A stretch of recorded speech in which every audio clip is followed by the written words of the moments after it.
हमारो मन गादा गदरल हो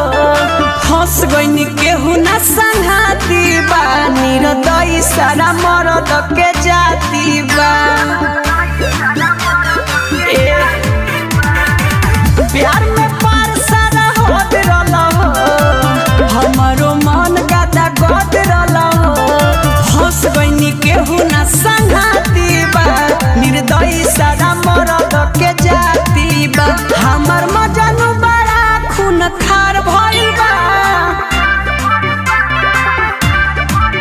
हमर मजनू बड़ा खून खार भइल बा एही कारण ढोढ़ी पे एफआईआर भइल बा बड़ा रिस्की ओकर हथियार भइल बा एही कारण ढोढ़ी पे एफआईआर भइल बा एही कारण ढोढ़ी पे एफआईआर भइल बा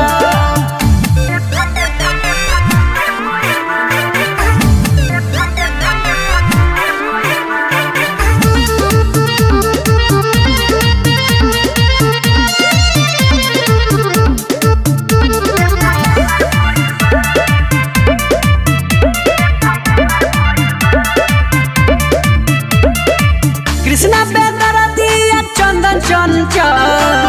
उनका करनी के भोगतानी फल अब नहीं करे के मन करता बाकी का करी देह गाना गन करता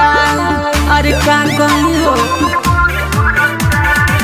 कृष्णा बेदरदिया चंदन चंचल उनका करनी के भोगतानी फल